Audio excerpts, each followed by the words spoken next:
I love the idea of a pavilion because it's permanent and it's not permanent. You know, sometimes you build things for a pavilion and then you never take them down. um, I imagine in a way that it's really inclusive. We will have the opportunity to hear about two remarkable projects that we are supporting through our Culture for Solidarity Fund and which resonates with the vision and aspiration of the pavilion. But let me start by giving you a little bit of context.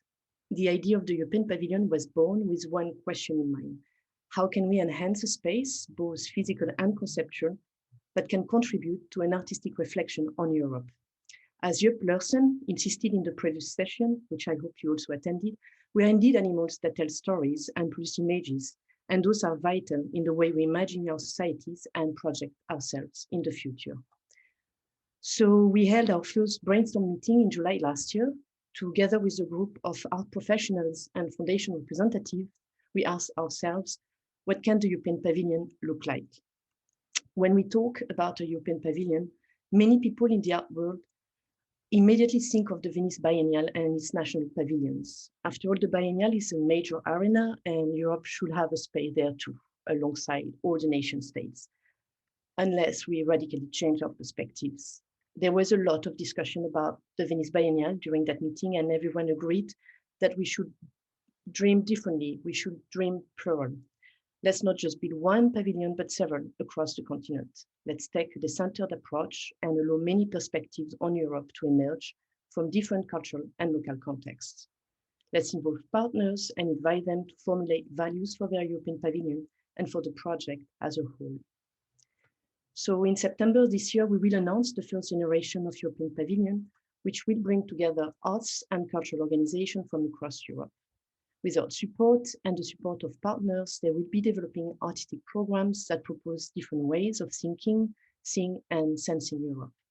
Meanwhile, our close partners have also started processes that contribute to the development of the European Pavilion, and which they will be talking about in a minute. So let me now welcome Dea Vidovic and Julie Chenot, who are the directors of Cultura Nova Foundation in Zagreb and the Camargo Foundation in Cassis in France. So from early on in this project, your two organizations have proven to be key drivers in the building of the pavilion. And I would like to discuss a few questions with you. But first, hi, and thank you for being with us today. So as I mentioned, just mentioned, what we are trying to do with the European Pavilion is to encourage radical imagination about Europe. And we all have our imaginary of Europe, which also was discussed a lot in the previous session, based on our personal context, points of view, or experiences. And I wanted to ask you, what's yours? What does Europe mean to you? Maybe we can start with you, Dea. Yes, Laura, thank you so much. It's really my pleasure to be with all of you today to celebrate European Day. And thanks to ECF for this invitation. But to come back to your question, for me, Europe is a territory, but also a set of values. The second smallest continent in the world, but at the same time, very culturally diverse. Europe basically is a place where I feel at home, but at the same time, it became a place that I observe really critically from some expectations and requirements as well. As someone who is originally from Sarajevo, from Bosnia and Herzegovina, and who has been living in Croatia for the last 25 years, for me, the European Union is not the only thing that embodies Europe. Its meaning is much wider, not only in the sense of territory, but also in the sense of political perspective. So Europe is a continent full of paradoxes, I would say. Just one example, Europe enjoys considerable and long exploited resources, but we all know that the most developed European countries also exploited resources outside of European territory. So we can't neglect our history and the present time and European responsibility for the current political situation on the global level. So what we glimpsed before the COVID-19 pandemic becomes so obvious and visible today. And I'm talking about the political, economic, social, and cultural vulnerabilities of Europe, of course. And the current global crisis makes this weakness of the existing economic and political system visible. And it also calls up a reconsideration of our own positions and roles within the social political system, I would say. The present times are the pinnacle of a long overlooked necessity to rethink Europe as a relevant political, social, and cultural structure. Europe which wouldn't be divided and polarized across nationalities, religions, gender, languages, and all other political, economic, cultural differences. And to conclude, my imagination based on all of that, what I described shortly and briefly, is that Europe as one of the most developed continents should fulfill its promise to be a place where the principles of social solidarity, human rights, freedom, equality, tolerance are standard for all citizens of Europe, for everyone who live today and in the future in Europe. Thank you, Dea. Julie? Thank you for all of you. Thank you, Love, for putting together this session. And yeah, I think for me, it's also, maybe I will come from a probably more personal history. Of course, I'm from France, but when I was in my early 20s, or early 20s, I moved to China after living in different countries outside of Europe. And being in China in the mid-90s made it for me so strong. Like, I've really felt that there, being French did not mean anything, but really being European did mean something, because that was, I think, I did experience going to Africa or living in Africa, living in Mexico for some time, but there in China, it was the first time that I was really in another culture, totally different from French culture or European culture, and really felt that. And it's then also when that I realized the importance of Europe, like from watching from outside and living there for 8 years, that I really felt that there is something that we have in common, and there is something really important that is like going on in Europe. A lot of it's a place where there is indeed, as you were mentioning, the question of the history we have in common, even if there have been a lot of fights, but there is still something common that we are sharing. Question of diversity, hybridation, experimentation, social issues, also this social system, inclusivity, all that is very much, it's very present in Europe. I less see it as purely, I mean, for me, the issues that we have been going through is very much, we now use Europe to describe mainly European institutions, and we know how difficult it is, and we are losing our inspiration towards Europe. So, I strongly believe that there is a huge need to bring back that imagination, and that in Europe there is really a strong potential for desirable possible futures, and we have to work on that. Indeed, and I hope that we can achieve some of the work through the European Pavilion as well, which is also what I would like to ask you. I mean, as I mentioned, you've been involved at the very beginning of this project, and you have started also different processes with your communities within your context, and I would like you to tell us a bit more about what's going on. Dea, would you like to start? Yes, of course. So again, thanks to ECF invitation. Kultura Nova is involved in the development of European Pavilion idea. We started our journey understanding EP in a plural. The European Pavilion is not envisaged as just one pavilion, but many that would grow across Europe. Variety of forms, size, and territories would better reflect cultural diversity present in Europe, we think so. Through our collaboration within the European Pavilion, Kultura Nova will bring the voices of our specific national, local, but also regional perspective on the European scales. Collaborating with experts from our region, Teodor Celakovski and Ana Žuvela from Croatia, Iskra Geševska from Macedonia, Sheila Kameric from Bosnia and Herzegovina, Višnja Kisic and Goran Tomka from Serbia.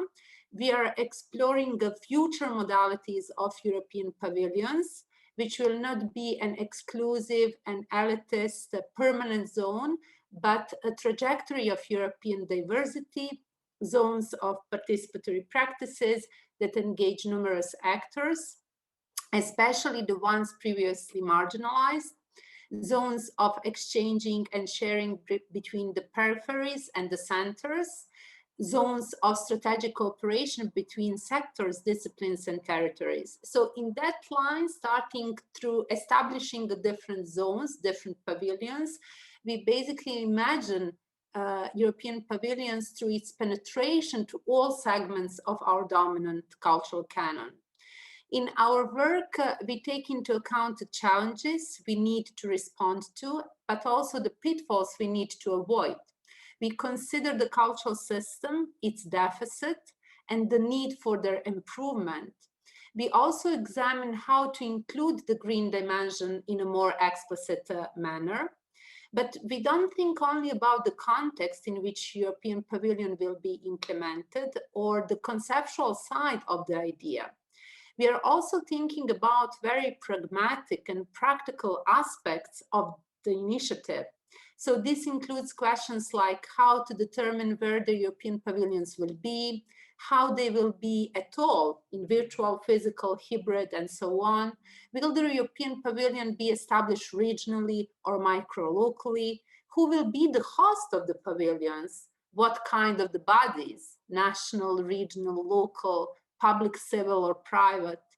Who will the intended modality of European pavilions fit into European and national cultural policy is also one of the questions which resonate to us.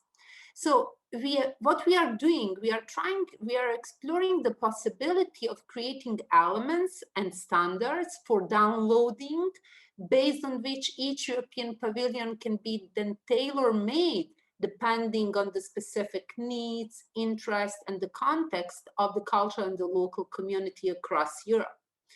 We are also considering sortition democracy, democratic lottery, and how we can use these principles within the European Pavilion or the pavilions in Europe. But a system that can include randomness operates on a matrix of speculation and uncertainty, which is unnatural to the system, since the system must be reliable, clear, pragmatic, and consistent. So we are exploring European Pavilion between these two observations, how to balance between a flexible and responsive cultural system that is able to recognize and to use these random principles and to react to the invisible. Of course, in the COVID-19 context, we exchange with our group of thinkers in the virtual sphere on a regular basis, but we are also planning to organize a retreat in physical space at the end of the summer when we expect to have a better situation, hopefully. We are also going to engage to 5 collaborative platforms in Europe, supported by Kultura Nova Foundation, that comprehend 53 organizations from 16 European countries. And with them, we will explore the future of European pavilions according to the needs of those cultural actors and the possibility of extending the Kultura Nova grant scheme for collaborative platforms in Europe within the European Pavilion.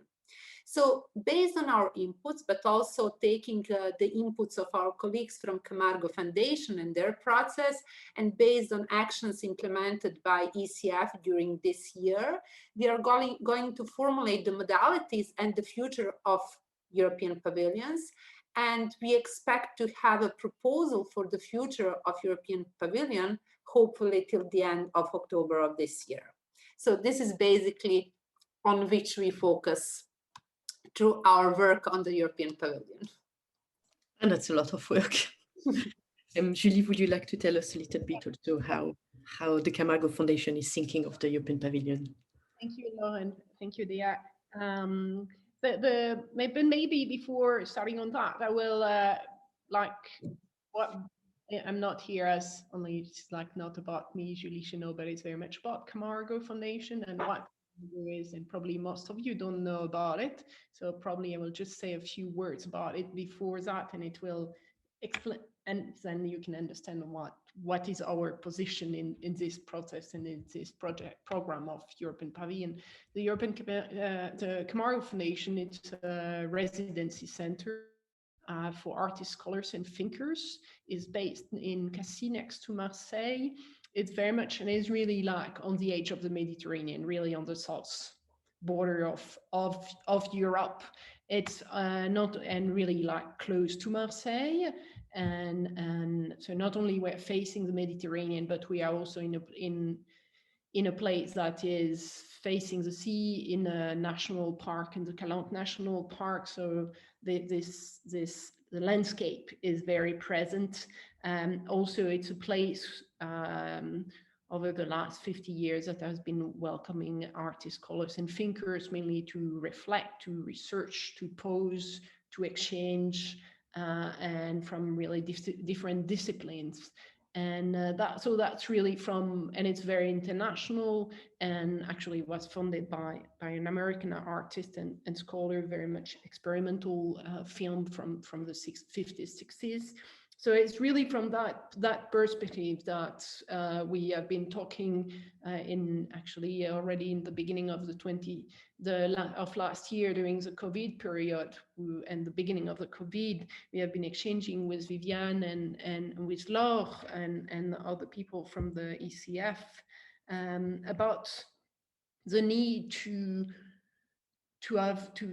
bring back positive imagination, like to not be all the time in dystopia, but to bring back something positive, ideas about the future, to be able to think positively and to imagine, and also with the COVID coming in, but not only the COVID, because I think it was just a way to bring light on realities that were already there, like this question of what happened in 2015 was when migrants came, like this question of each country came and closed, but also the rise of the political extremes.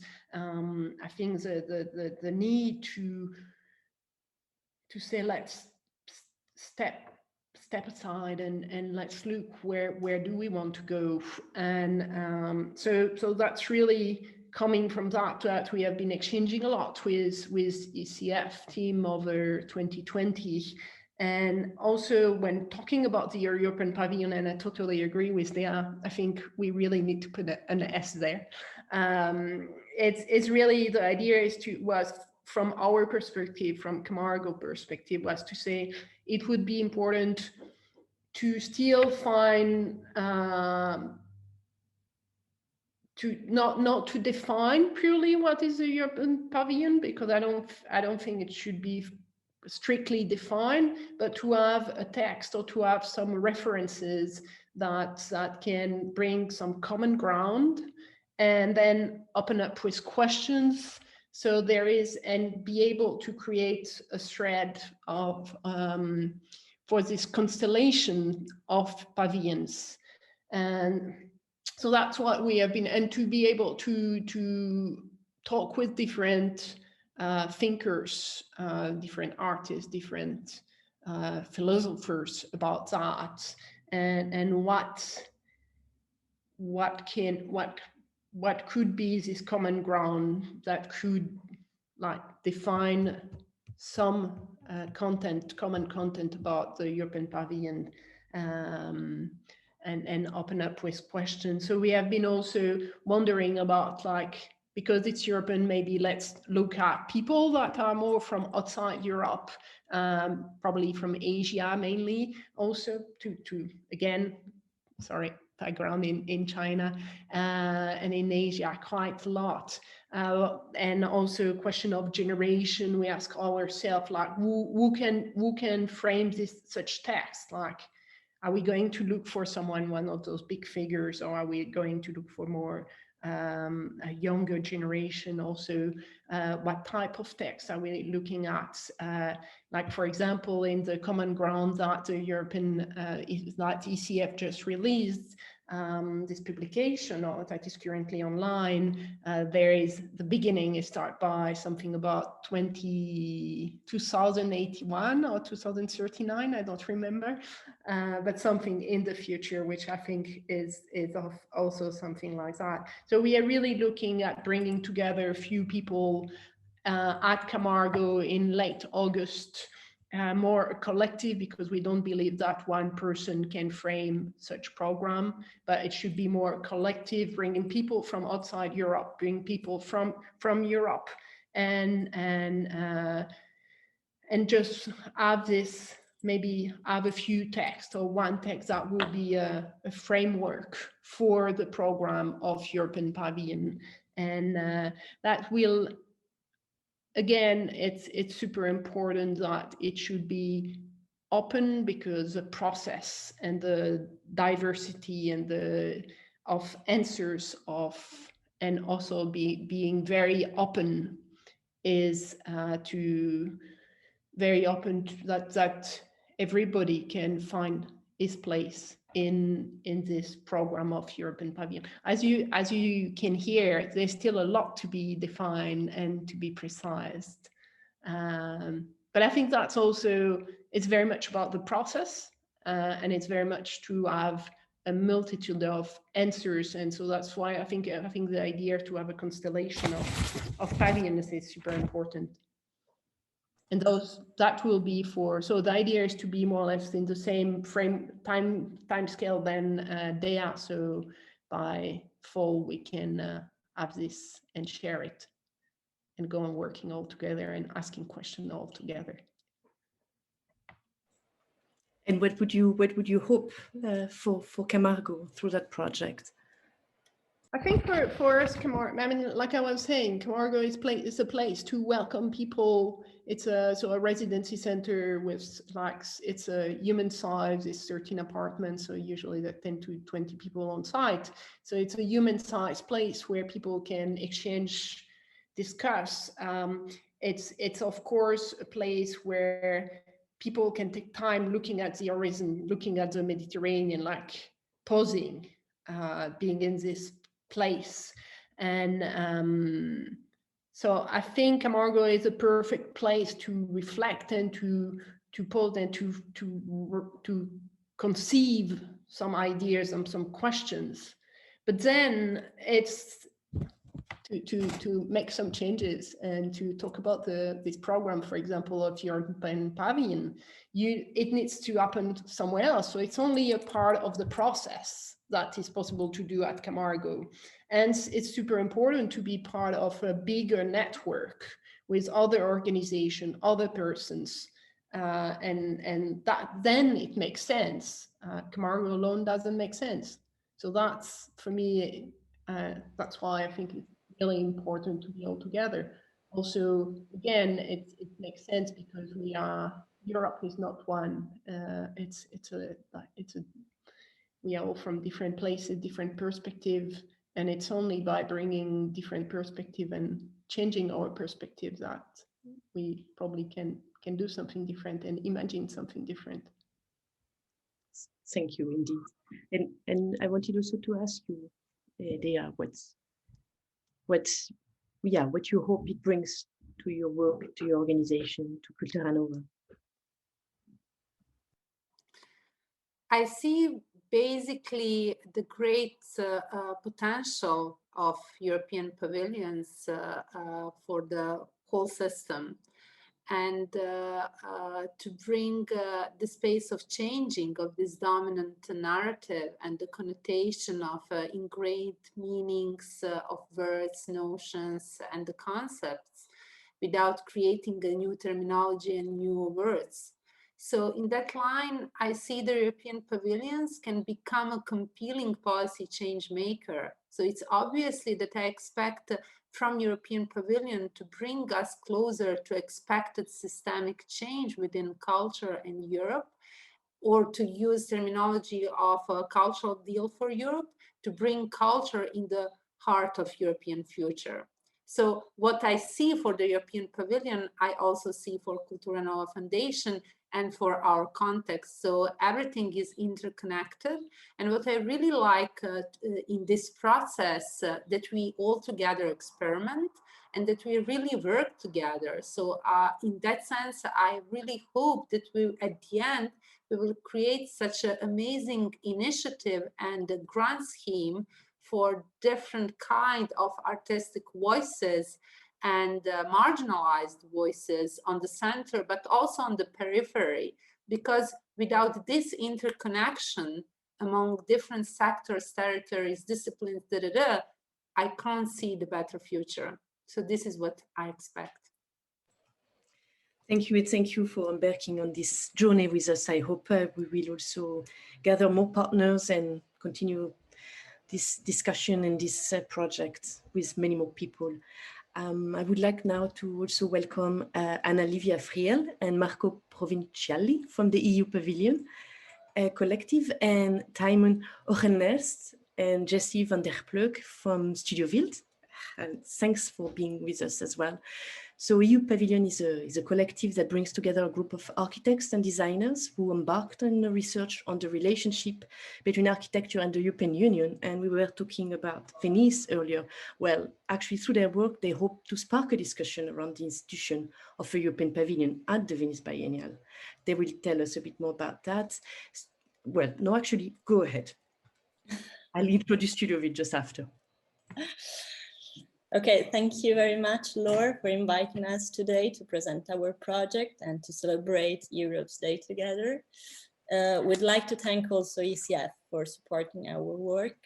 Actually, it's one of the first times we present a project publicly and that we announce its final outcome, which will be an online exhibition.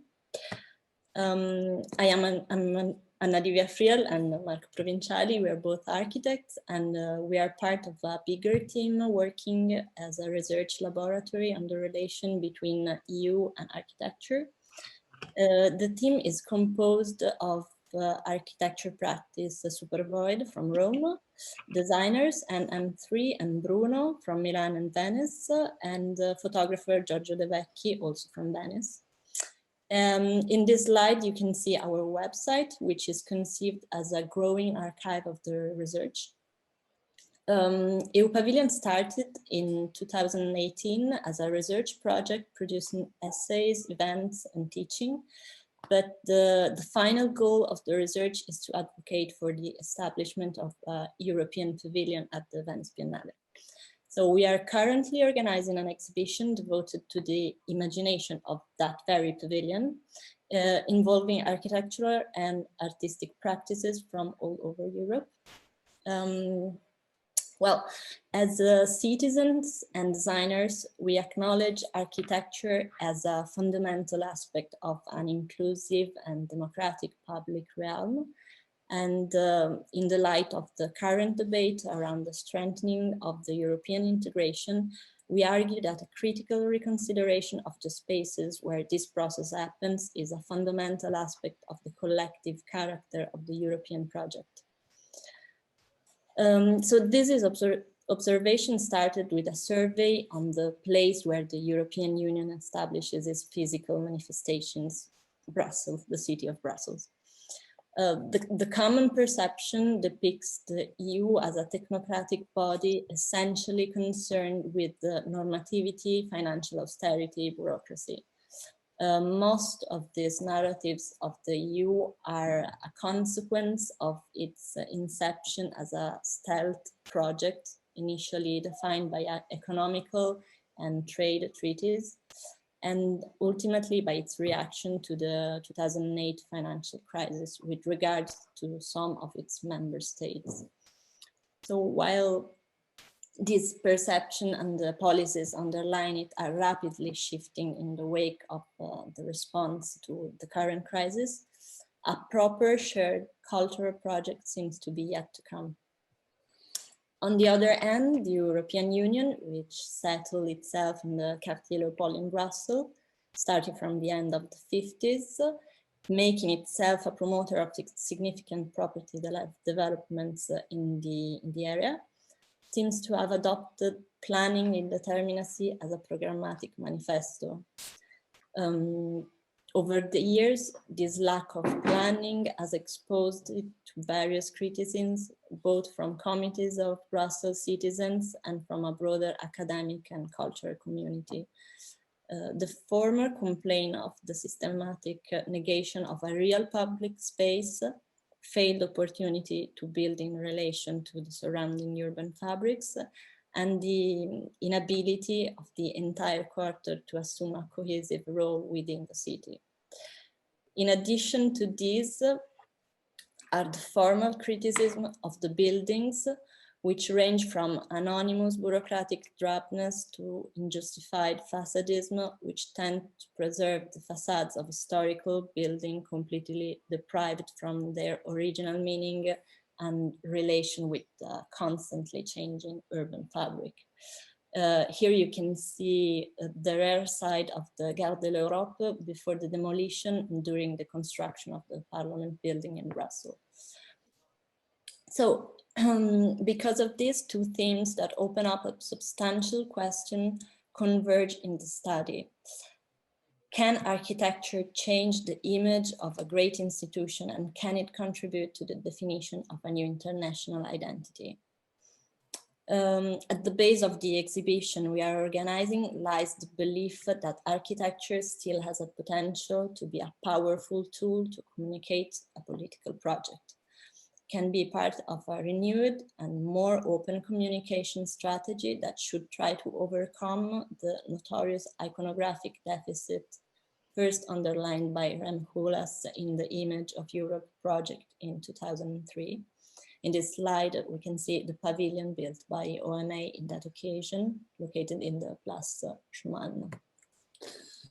So in a way, we have been listening in the previous presentations about the European Pavilion, some considerations about content, while we would like to focus on the container.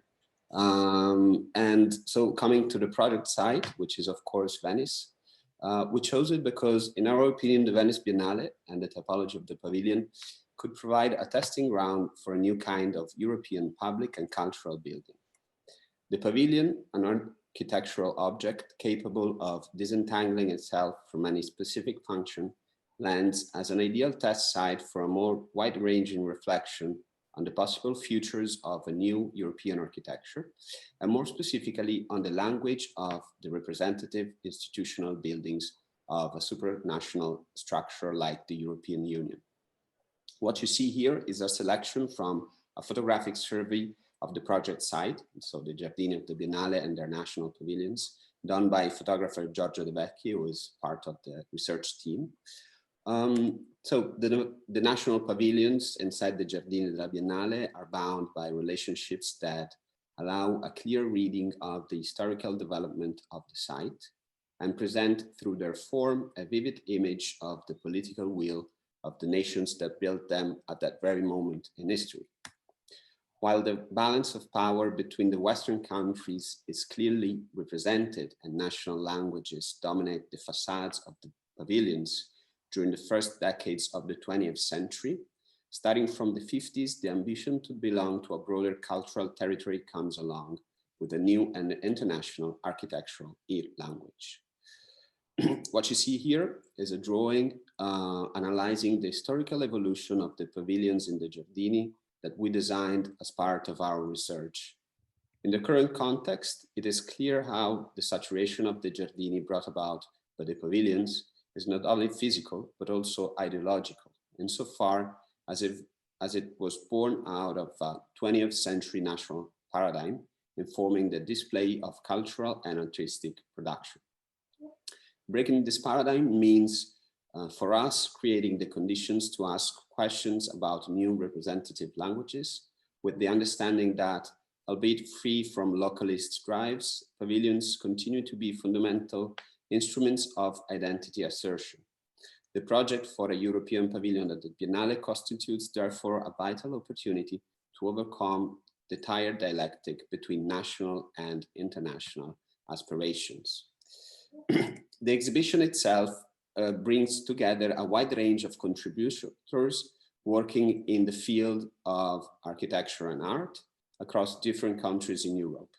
The selected practices are bound by a specific focus on spatial practice and belong to the generation that grew up in the context of a politically unified Europe.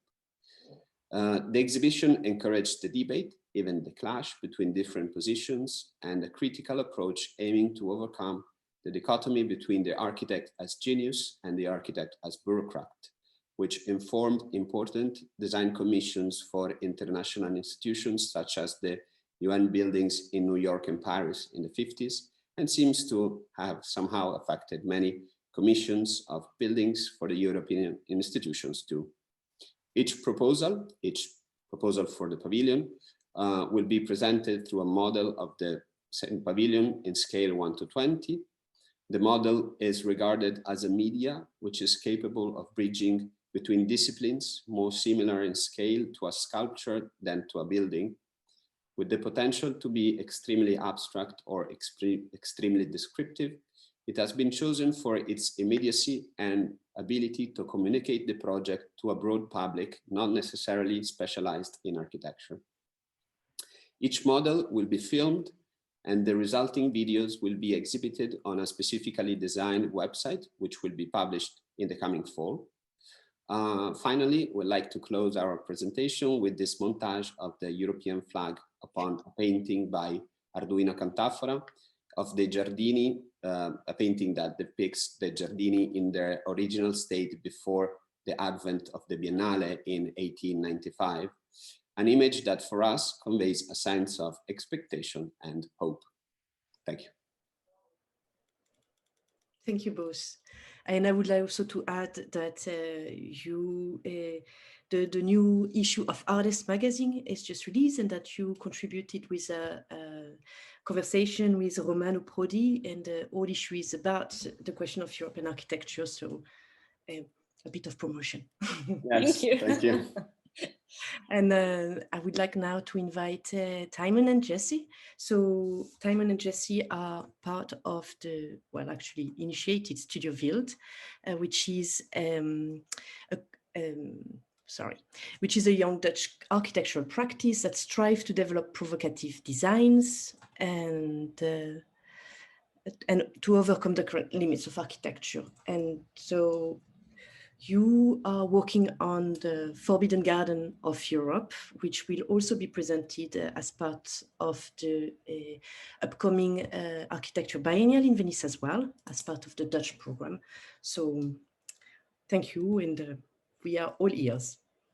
Cool, we will share our screen and light on you. Well, good evening, everyone. We are Studio Wild, architecture practice based in Amsterdam. My name is Timon Hogenels, and this is my colleague Jesse van der Ploeg. We are an architecture practice that is very much interested in the relationship between architecture, landscape, and nature. And this is one of our first projects.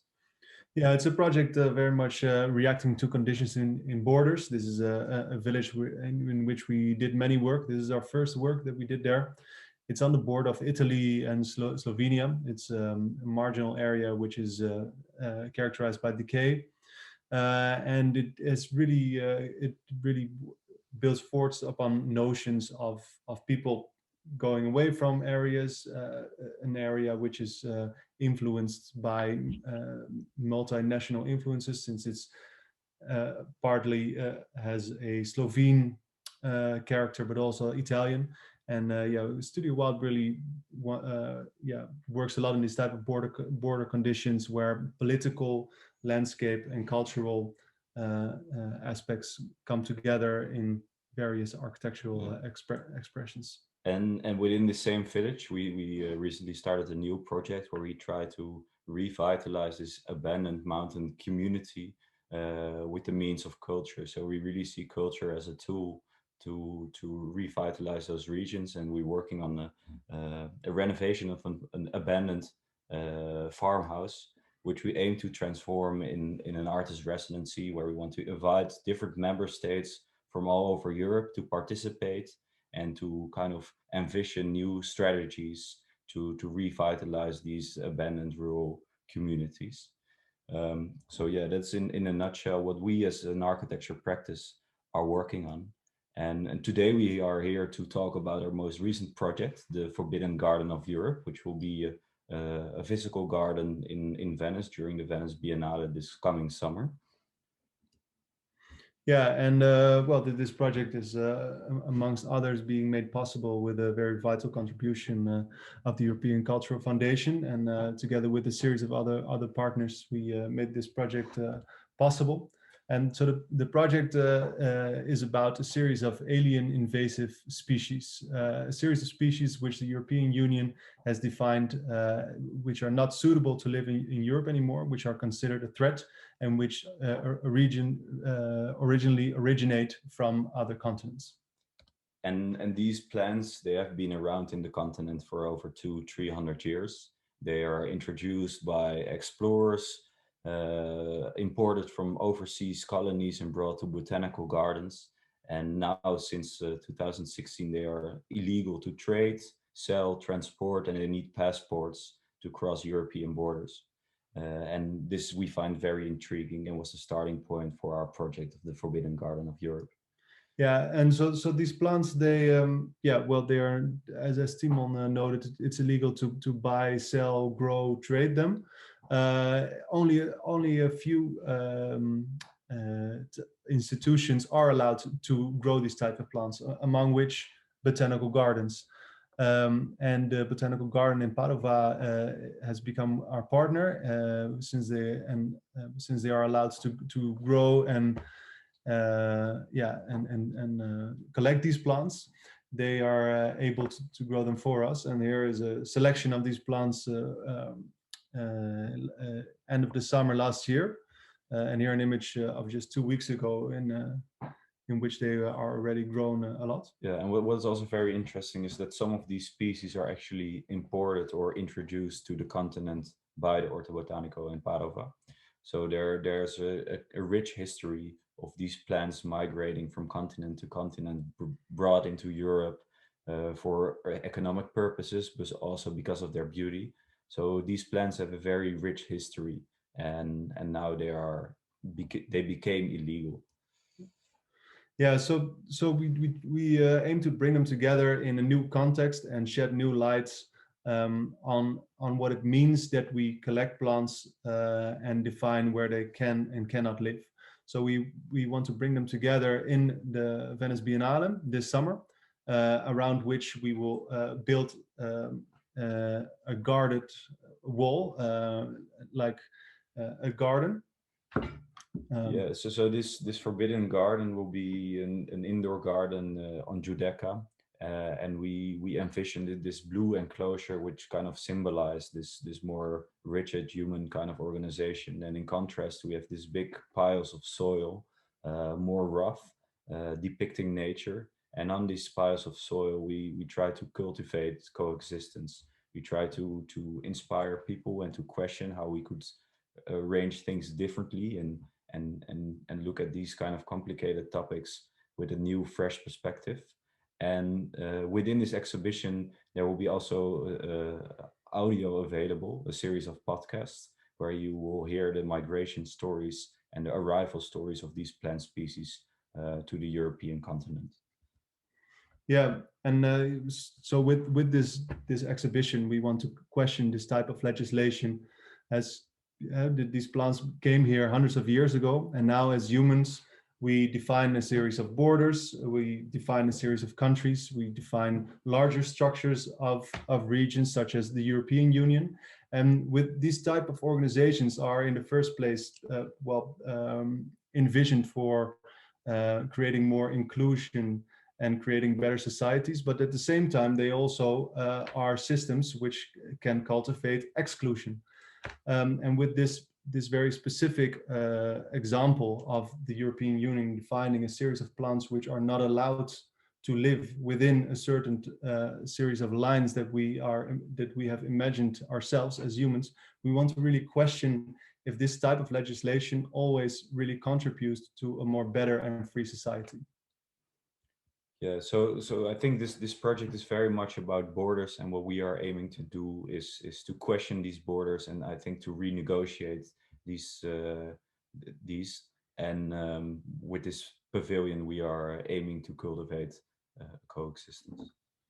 Yeah, so this summer the garden will be installed on Giudecca in Venice, and here we hope to really start new discussions, make people think about what we are doing, what we are as a species, how we can cultivate coexistence, how we should deal with these type of topics, which relate to plants, animals, humans, and how we can live together in a better and new society.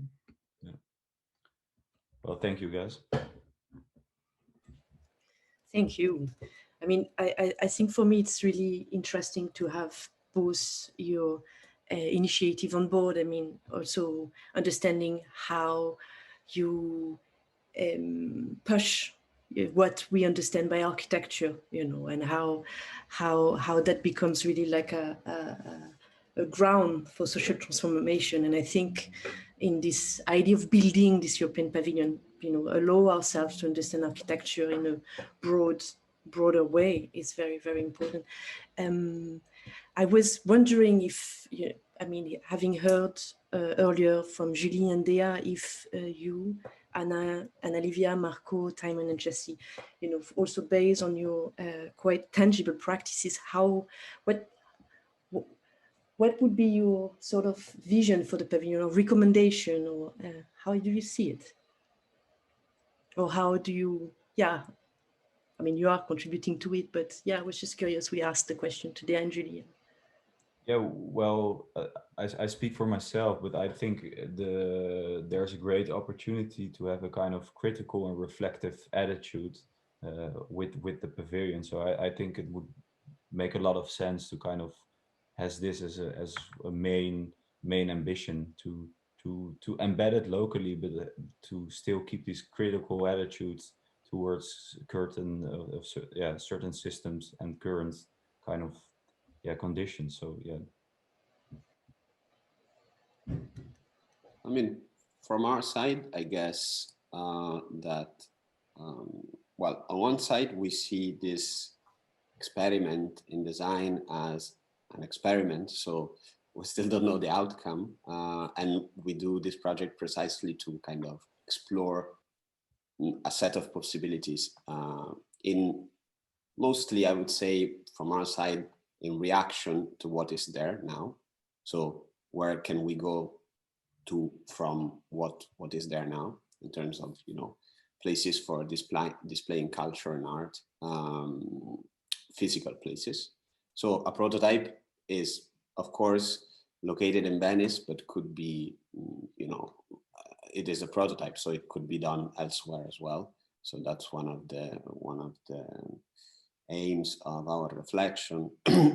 And I think it also relates to what was said right at the start about the temporality of the pavilion. So it is, for example, the Venice Biennale is a bit of a paradox in which pavilions, which are by definition a temporary structure, are there from some of them from more than 100 years. So, you know, it's all like a very kind of broad discourse which takes into account so many issues, and but which are really interesting to deal with. And as we have seen, like, there is a resonance in between the kind of architecture in which processes happen and how these processes and institutions are perceived.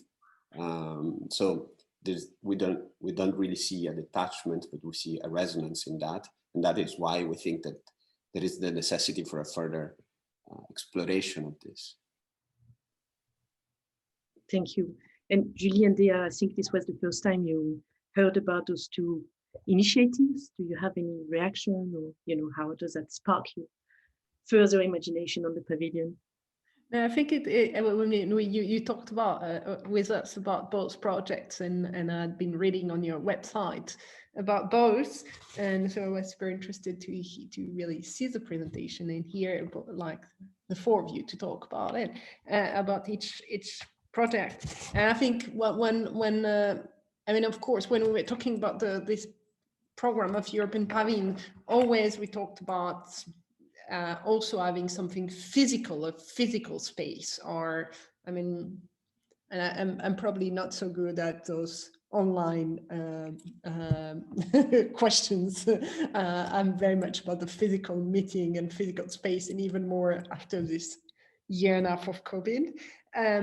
So it's really important. I was taking notes while you were talking, because I really think indeed not only it's about the discussion we have and what we as Camargo can bring in, is it should not be only about the concept and the intellectual thinking about it, but also about the physicality of it, and it should not be separated, and it should be together. It should be a process together, because what can be shared together in a space, it's not only about the people that are there, but it's also about what the space, other space is conceived and other space is sought and built. And so I'm rethinking, and Laure, we should talk about it.